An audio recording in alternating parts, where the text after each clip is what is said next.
તમે લોકોએ ટીવી પર પેલી થપ્પડવાળી એડ જોઈ કે નહીં?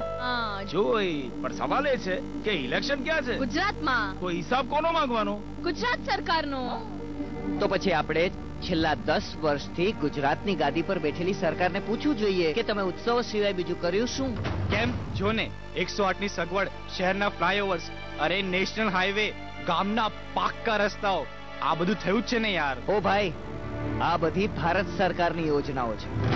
તો પછી ગુજરાત સરકારે શું કર્યું? પોતાની નિષ્ફળતા છુપાવવા માટે કેન્દ્ર સરકાર ઉપર જાત જાતના આરોપો. પણ હવે હકીકત બધા જ જાણે છે.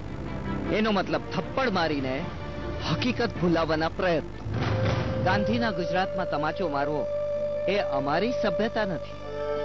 અમે સત્યના રસ્તે ચાલીને દિશા પણ બદલીશું ને દશા પણ બદલીશું.